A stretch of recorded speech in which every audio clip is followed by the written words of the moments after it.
Bandits offload goods from sponsors in bush. And the reason I'm making this video right now is the way Nigerians are reacting towards it. But I also want you to know what you have to do. Bandits in Nigeria are now so confident that they are comfortably offloading goods given to them by their sponsors in their various bushes across the country. So we're on this page and I saw the video earlier, so I felt all right, it's important I make a video about it because truth be told, you are always in my mind. I'm not just giving you this information because I just want to give you. No. I'm sharing this information for you so that if you check the description on my YouTube channel, you see I say I'm reacting to stories constructively. So you're in for something great this morning. And it's not just to know that bandits are now offloading goods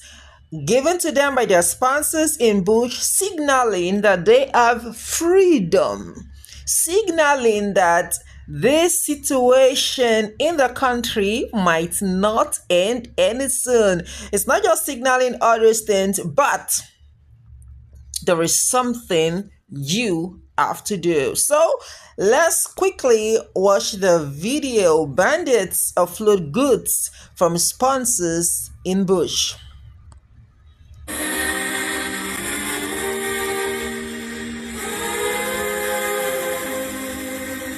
Guys, let me tell you something. All right, can't really pause this video, but I trust you've seen it.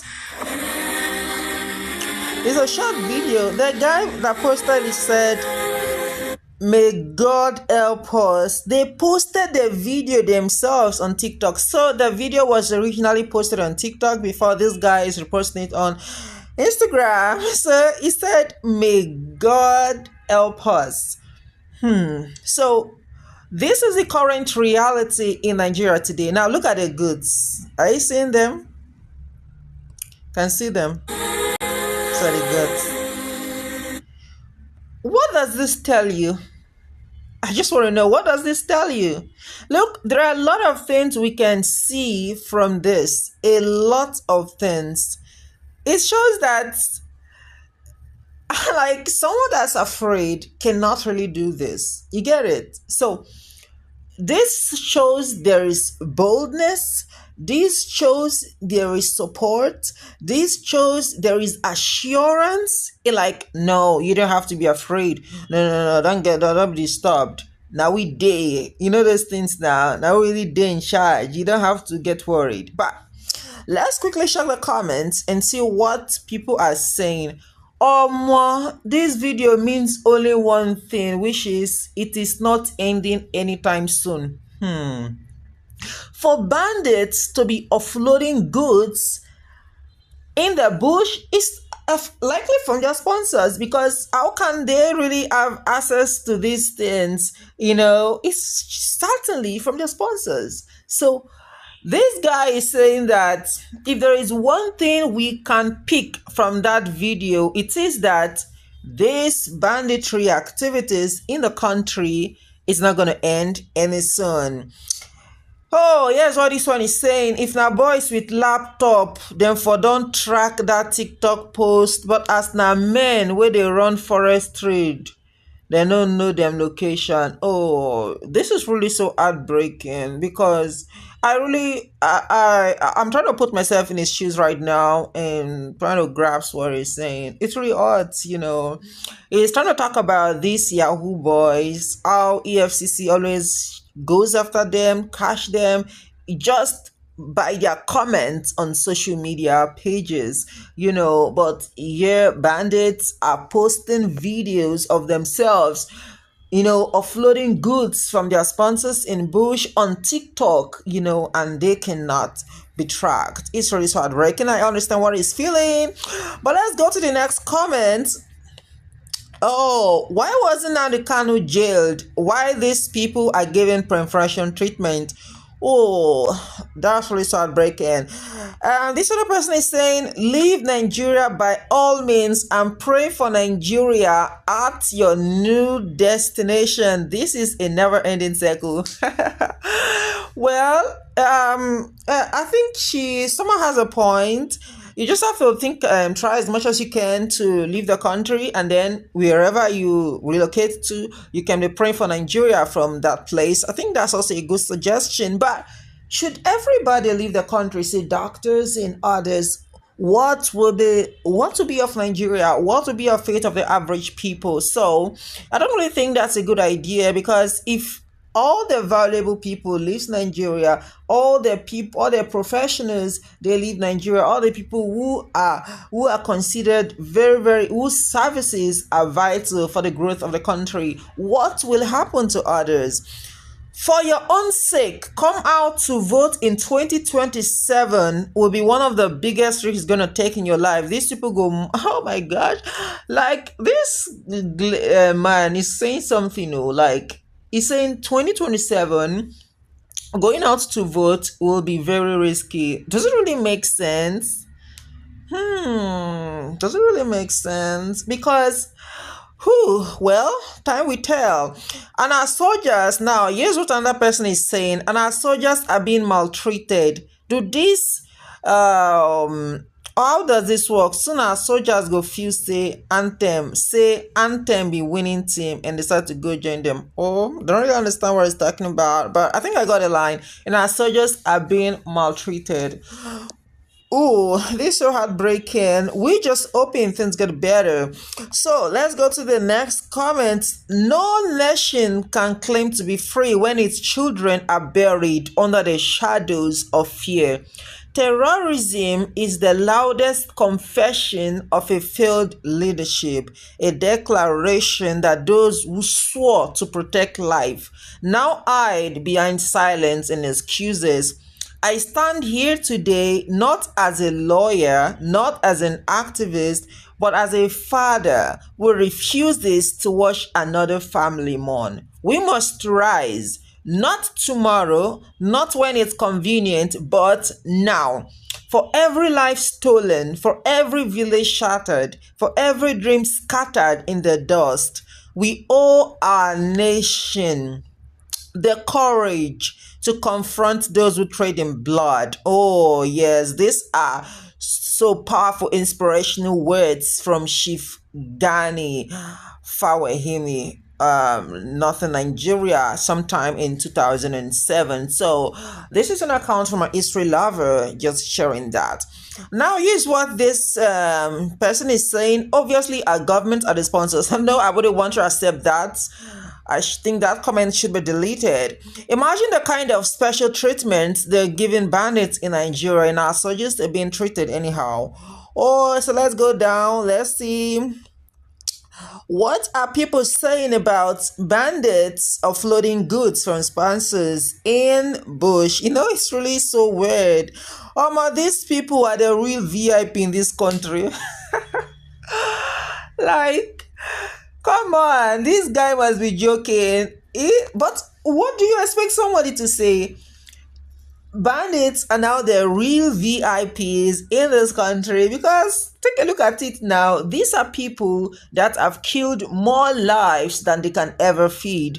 They are the ones offloading goods given to them, allegedly from their sponsors, in the bush. And now here's what this person is saying. If you speak up, the government will come for you and pick you up. Whew. I think this is the part that hurts the most. Well, so guys, this is the reality in Nigeria today. Bandits now offload goods from their sponsors in bush. And this is how Nigerians have been reacting towards it. But there is something I want to tell you. It's important we get this. There is a scripture now. Listen, guy, I am saying this.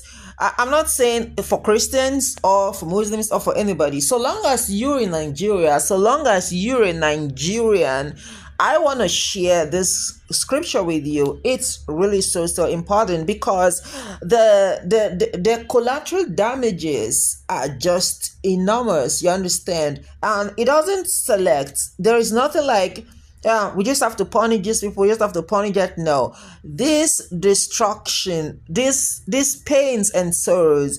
The northern Nigeria has a lot of IDP camps, internally displaced persons, people who have been rendered almost useless because of the activities of bandits. So many people are victims of it, and it's not on ground of religion. Almost all, it cuts across all religions. They are all victims of these vile activities of bandits in the north. So what should we do? There are several things you can do. If you've been listening to me as I read comments from the page, some persons are saying the best thing to do is to leave the country. Some persons are saying we have to take action right away. But I want to share something different with you. Let's head to Google and let's see something. Let's head to Google and let's see. Sometimes it's important we try as much as we can to think out of the box. So today I want to share a scripture with you from Philippians chapter 4 verse 6. I think okay, wait, first of all, let's just quickly check something. Souls that have been killed by bandits in the north. Let's see.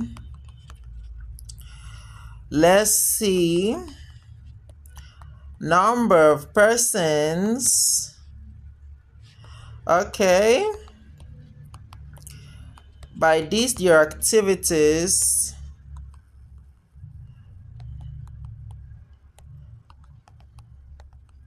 You understand? Let's see what has really been happening there. All right. Okay. Oh. Nigeria recorded no fewer than. Oh. All right. Let's just take this one and then we'll go back to there. This is from Reuters. More people were killed by bandits or insurgents in Nigeria in the first half of this year than in all of 2024. This is really so heartbreaking. It's really so heartbreaking.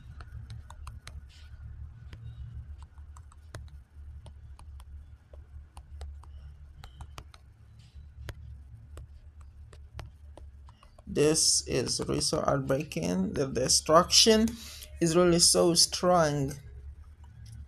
Well, this is, we don't really know, but this is what they're saying. According to the National Human Rights Commission, at least 2,266 people were killed by bandits or insurgents during the first half of 2025, surpassing the total number of such deaths in all of 2024. So these are the number of persons that have been killed, by bandits in 2026, 2025. You understand? We are killed by bandits in the first half of 2025. So more than 2,266 people have been killed. So we should be talking about like say 4,000, 5,000. But I know there is more to it, you understand. But this is not our focus. But I just wanted you to know that a lot of persons have been killed.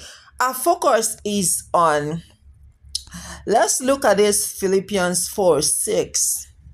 Bandits are now given so much freedom and rights in Nigeria. That's the current reality, because for these bandits to be offloading goods from their sponsors in the bush suggests, or it's a clear message that they have a lot of freedom. They have a lot of support.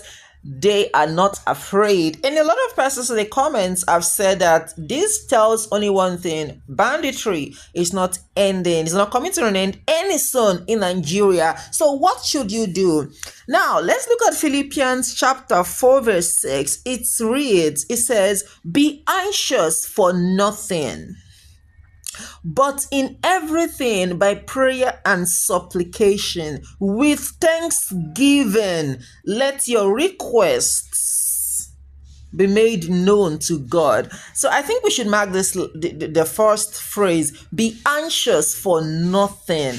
It's easy for us to get worried and begin to complain, just as you saw a lot of persons complaining and weeping in the comments over there. But what is God telling us to do, or what should we do rather? He said, in everything by prayer and supplication with thanksgiving. So now more than ever, if you're in Nigeria, this is the time for you to stand up and say, I'm going to call on God. I'm going to pray to God. I'm going to ask God to do something different.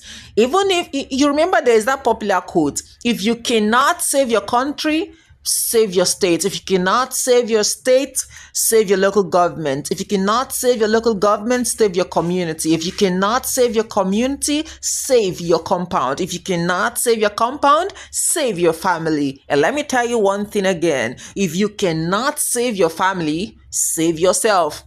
If you do these prayers, if you look up to God and pray to Him now more than ever, even if you cannot save the country, I'll tell you one thing for sure: you save yourself.